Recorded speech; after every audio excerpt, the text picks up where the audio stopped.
Ce voyage nous emmène dans le nord-est de l'Italie, à la découverte des splendides paysages de Vénétie. Villas de maîtres, parcs naturels, cités médiévales et rivages sauvages se succèdent dans cette région mondialement renommée.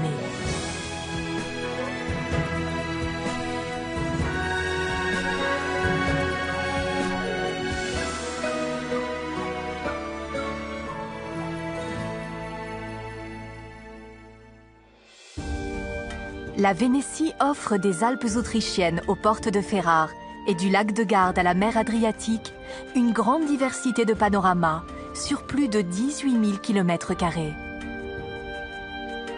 Dans cette région, l'eau est un élément clé qui influence depuis toujours la vie des habitants. Les digues, dunes et îlots de sable en ponctuent les paysages. Un fleuve, le Pô, court sur plus de 600 km et traverse la Vénétie avant de se jeter dans la mer. De nombreux travailleurs ont participé à la valorisation de cette région hybride, amphibie, comme en témoigne l'ancienne station de pompage de Cavendramine.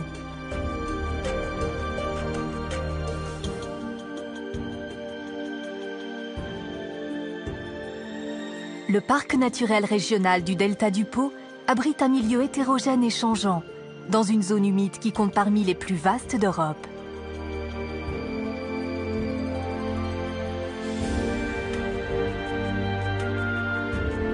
La protection européenne des milieux naturels à risque a encouragé les initiatives de conservation, comme l'aménagement du jardin botanique littoral de Porto Caleri.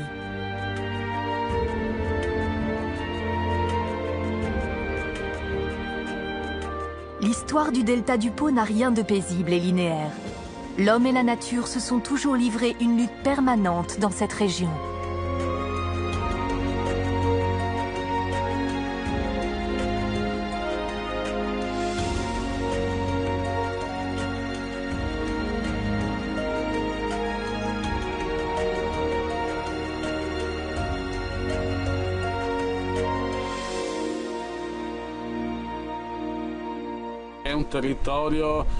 Ce territoire est dominé par 3 éléments. D'abord le fleuve, qui joue un rôle très important dans le dépôt des roches détritiques. Ensuite, il y a la mer. Au fil des ans, en fonction des saisons et des courants, elle fixe dans le delta des sédiments charriés par le fleuve, ou prélève du sable et d'autres matériaux qu'elle emporte avec elle.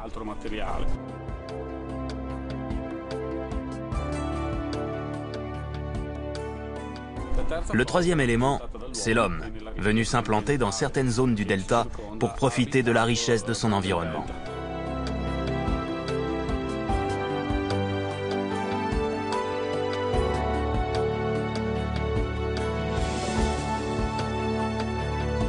Le delta marque une frontière entre l'eau et la terre.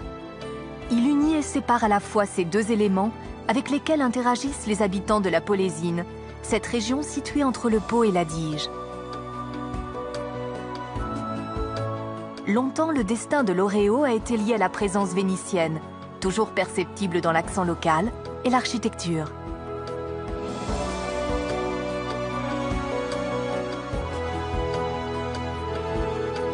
Non loin de là, un réseau de cours d'eau auquel appartient le Canal Blanc mène à Adria.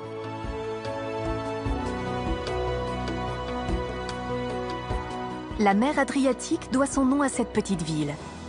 Au fil des siècles, les transformations du delta ont eu un réel impact sur la géographie locale. Dans l'Antiquité, ce grand port d'escale et de commerce était à la croisée des civilisations. Le littoral était effectivement beaucoup plus éloigné, et les champs cultivés n'avaient pas encore envahi le paysage.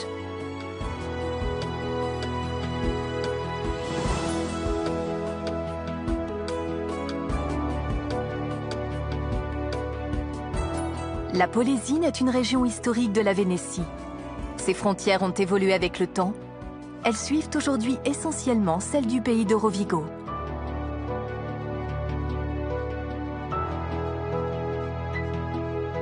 En 1580, le chef-lieu de la Polésine voit s'implanter un institut culturel, l'Accademia dei Concordi, l'Académie des partenaires. En faisant don de leur collection privée, de nombreux propriétaires fonciers de la région enrichissent le patrimoine de la Pinacothèque. Celle-ci abrite des œuvres rares, comme la Vierge à l'enfant de Giovanni Bellini. Près d'elle, des portraits commémoratifs de personnalités nées à Rovigo qui furent commandés par l'Académie elle-même. Depuis plus de 1000 ans, le beffroi de 60 mètres se dresse dans le ciel de Rovigo et incarne le cœur de cette forteresse médiévale. Il y avait déjà à l'époque une église à la place de l'actuelle cathédrale. Une autre église dont la construction remonte à la fin du XVIe siècle est aujourd'hui considérée comme un monument national. Dédiée à la bienheureuse Vierge Marie du Secours, tout le monde l'appelle simplement la Rotonde.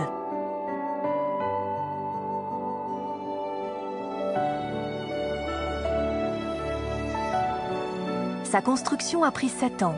Des travaux de décoration intérieure eurent ensuite lieu grâce au talent des artistes vénitiens du XVIIe siècle, venus peindre les parois de cet édifice octogonal.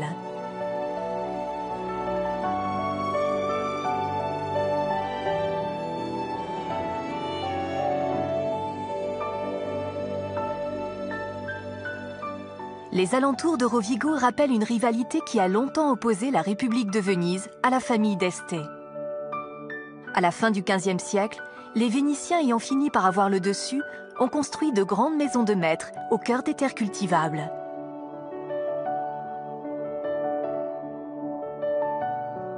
À Frata Polesine, les Badoer commandèrent une majestueuse villa au célèbre architecte Andrea Palladio. L'intérieur, décoré de fresques du peintre Giallo Fiorentino, contribue à faire de la Villa Badoer l'une des principales résidences du patrimoine palladien, placée sous la protection de l'UNESCO.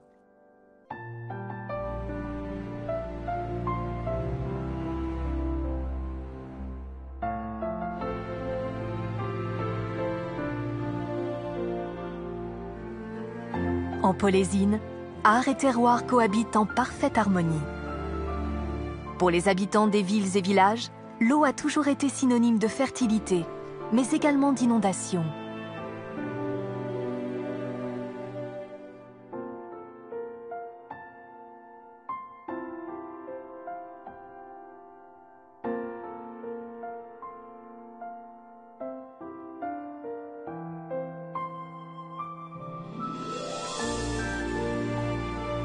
À plus de 100 mètres du sol, au sommet du beffroi de la cathédrale Sainte-Sophie de l'Endinara, nous reprenons notre vol vers le fleuve Adige.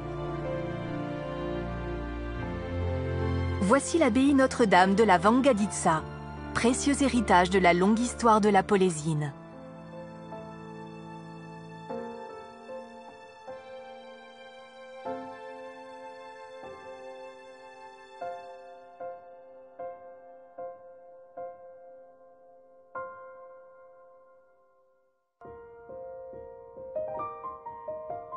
Notre voyage vers les collines ghanéennes est ponctué de villes fortifiées, d'abbayes et de châteaux. 2 kilomètres de remparts ceinturent entièrement la petite ville de Mantagnana, dans un rectangle rappelant la forme des champs environnants.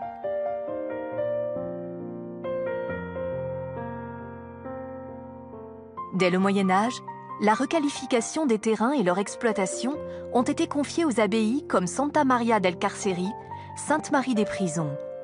Grâce à leurs dons, de riches familles soutenaient le travail des moines. Les Este figurent sur la liste de ces bienfaiteurs.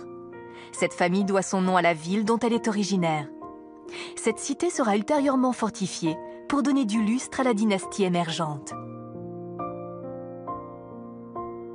À Monselice, au contraire, les remparts médiévaux servaient d'avant-poste militaire à la seigneurie des Carraresi de Padoue.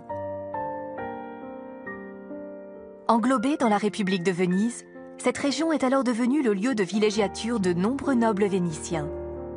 Ils y firent édifier des châteaux, même si leur construction n'était pas toujours nécessaire. Le château de San Pelagio, ancienne propriété des Carraresi, célèbre aujourd'hui l'aviation au musée de l'air et de l'espace.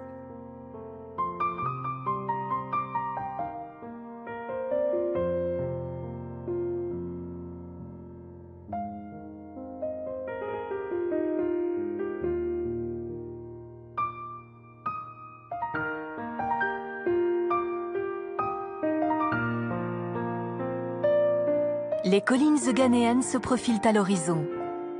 Un célèbre poète choisit d'y vivre ses dernières années.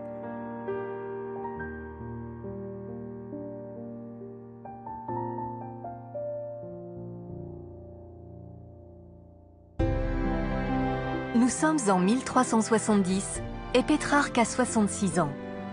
Après avoir longuement voyagé et séjourné en Italie et à l'étranger, il aspire à la sérénité au milieu des livres de sa chère bibliothèque. Une maison, dont des Carraresi dans le bourg d'Arquois, semble être le lieu idéal pour offrir au studio toscan le repos auquel il aspire.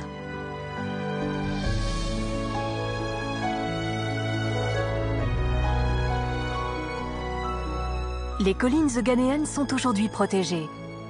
Une loi votée à la fin du XIXe siècle a heureusement stoppé la création de carrières sur ce site classé.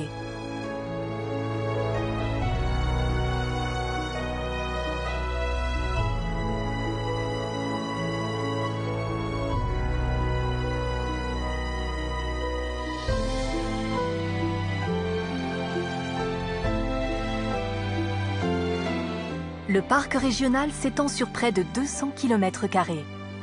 Ce milieu sauvegardé abrite châteaux, bourgs et ermitages isolés, comme celui de Roua, à des altitudes proches de 600 mètres.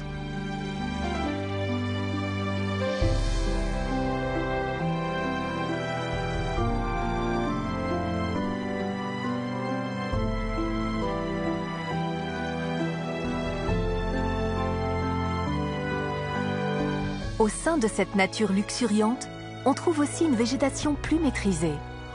Ces jardins soigneusement dessinés sont de véritables œuvres d'art. À l'image du parc de Valsansibio, à Galdignano Terme, remarquable pour ses fontaines monumentales, ses lignes symétriques et ses bassins en enfilade.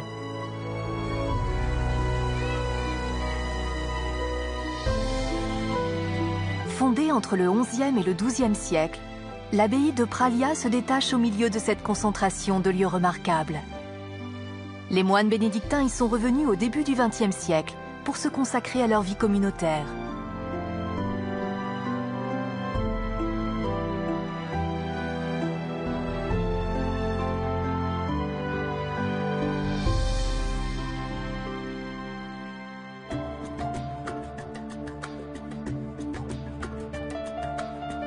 Toutes ces résidences élégantes, ces bourgs historiques et ces abbayes sont des lieux incontournables pour quiconque souhaite découvrir la Vénétie. Mais les collines ghanéennes ont aussi le mérite de receler des eaux thermales bienfaisantes. Tout en admirant la beauté de Monte Grotto Terme, on peut prendre soin de son bien-être. Car ici, les Romains utilisaient déjà les vertus thérapeutiques de ces boues.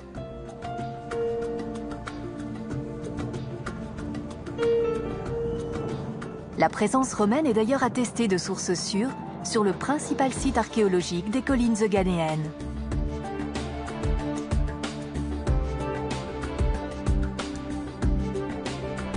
Non loin de là, Abano Terme occupe un sol parsemé de centaines de puits et chaque établissement hôtelier propose à ses clients un accès indépendant. Le centre, autrefois situé autour de la cathédrale millénaire, s'est déplacé vers le boulevard des Thermes. Mais les alentours de la ville méritent également le détour. Notamment les parcours culturels dans la nature, permettant d'admirer villas et jardins, comme ceux qui entourent la Montecchia et son portique orné de fresques. Même appréciées de loin en les survolant les unes après les autres, ces résidences historiques rappellent la quête permanente de beauté des Vénitiens.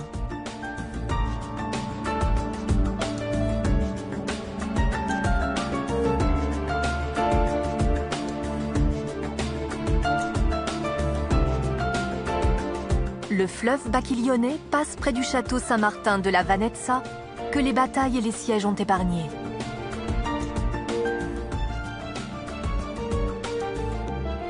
Outre sa position stratégique pour le commerce fluvial, il assurait la défense du territoire padouan, en opposition avec le château vicentin de Montegalda.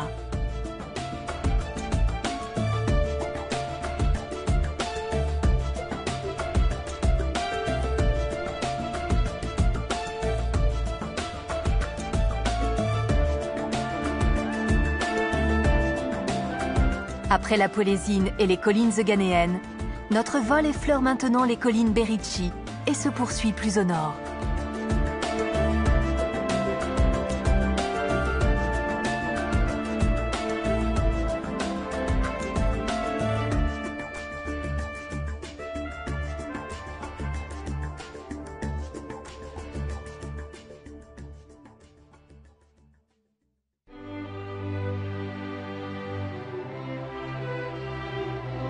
Le paysage préalpin de la Lessinia se dresse avec ses roches impressionnantes, créant çà et là des atmosphères surréelles.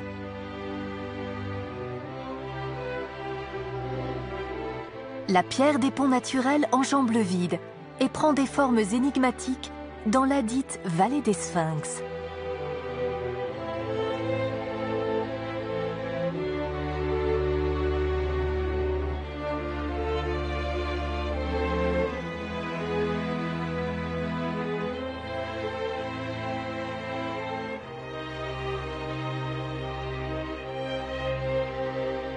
Les sentiers invitent à monter toujours plus haut pour découvrir des panoramas de plus en plus vertigineux. Sur la ligne d'horizon, la Vénétie et le Trentin offrent des vues spectaculaires, notamment sur le chaînon calcaire du Carrega, culminant à plus de 2200 mètres.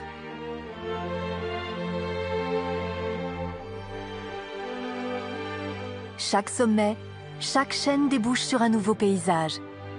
Et même si des nuages le cachent par intermittence, ce territoire finit toujours par dévoiler ses reliefs escarpés.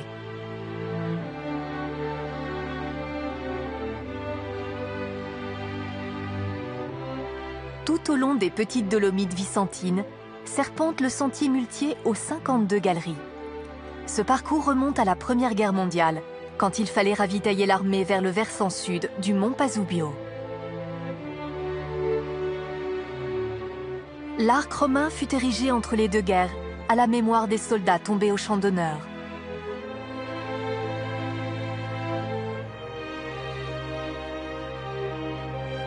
Ce chemin de 6 km de long fut taillé à même la roche. Sur un tiers de son parcours, il traverse une série de galeries en ravivant une histoire désormais lointaine.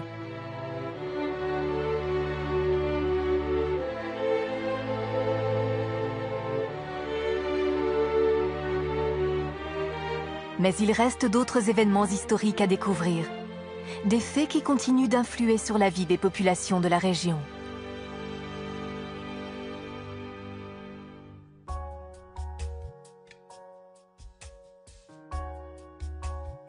Il y a plus de 700 ans, naissait dans ces bois une petite nation sans gouvernement, dont les terres appartenaient à tous.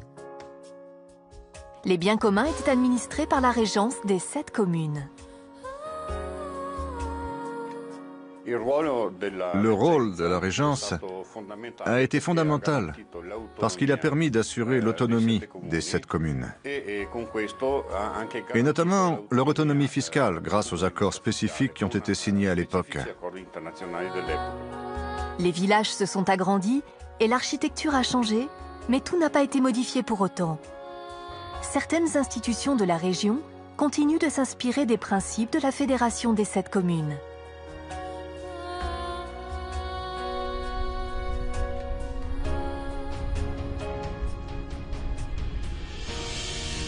Le partage des pâturages est aussi à la base d'une production fromagère fortement enracinée dans le terroir et qui a fait la notoriété du pays d'Asiago.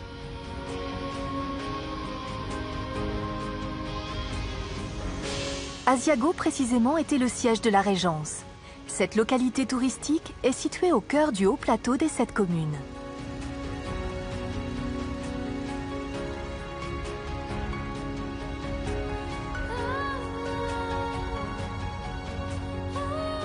Aux portes du cœur historique, un majestueux monument aux morts veille sur les dépouilles de plus de 50 000 soldats tombés pendant la Grande Guerre.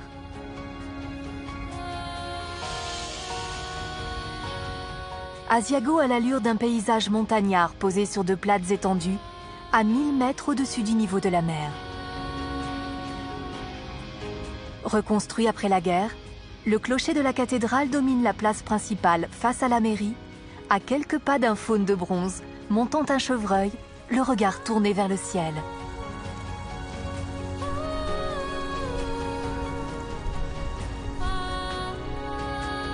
Car le ciel d'Asiago a beaucoup à dévoiler lui aussi, surtout quand on a la chance de le contempler de près.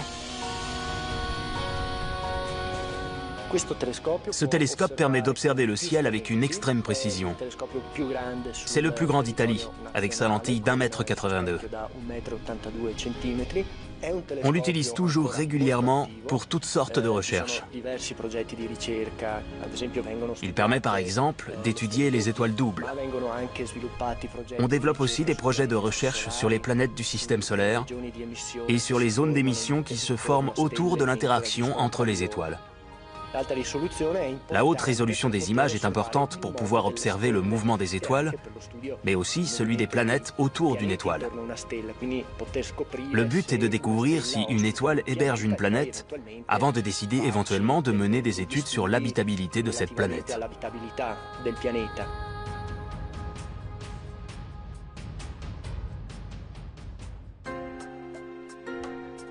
Le Val d'Astico délimite une partie du haut plateau où s'étendent les 7 communes de la fédération fondée au Moyen Âge.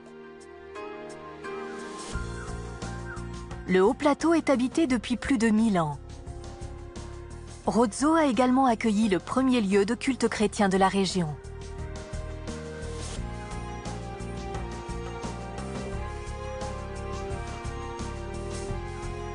Sur ces terres, la culture est fortement imprégnée des origines germaniques des premiers groupes d'habitants à s'y être implantés. Dans les rues de Roana et des autres villages du haut plateau, cette influence est encore perceptible à l'écoute du dialecte cimbre.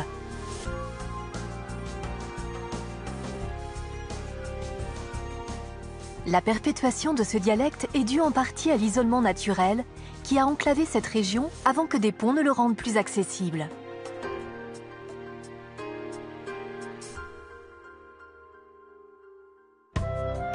On peut aussi explorer cette région en associant nature et culture.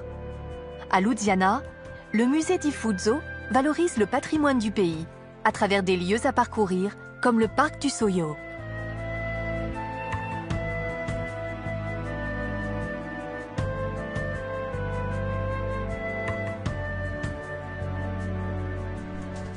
Cet environnement sauvage et protégé est parsemé d'œuvres d'art contemporaines.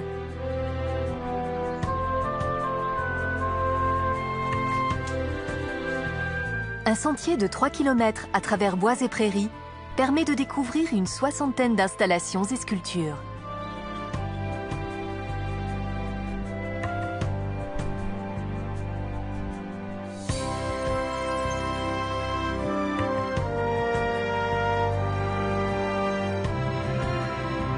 Toute la région est une longue succession de cimes et de pâturages, à travers lesquels serpentent les routes desservant l'ancienne fédération des 7 communes.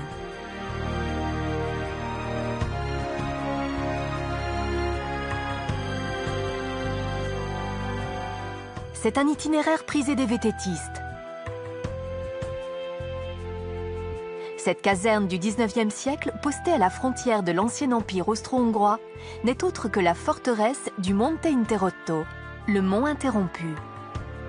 Lors de la Première Guerre mondiale, elle fut transformée en une redoutable machine de guerre. À l'extrémité nord-est du haut plateau, près de la vallée de la Valsugana, notre voyage débouche enfin sur Enego.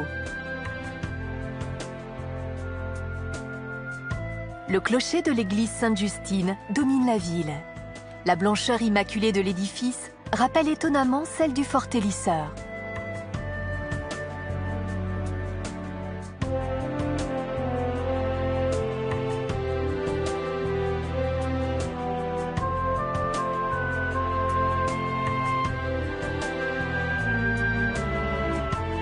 L'emplacement des forts militaires suit en partie les frontières administratives actuelles entre la Vénétie et le Trentin, autrefois territoire des Habsbourg. Le pic de Vetzena était un point d'observation privilégié pour les Autrichiens, chargés de surveiller la vallée.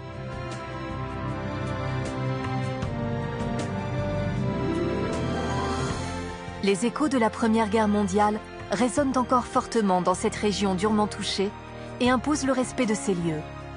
Un recueillement favorisé par la beauté majestueuse de ces montagnes.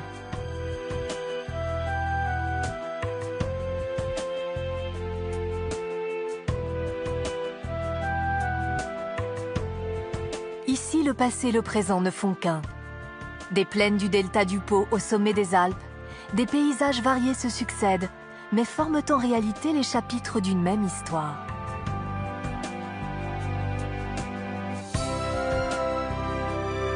Les panoramas changeants et contrastés de cette superbe région italienne sont une des nombreuses raisons offertes aux voyageurs de découvrir la Vénétie.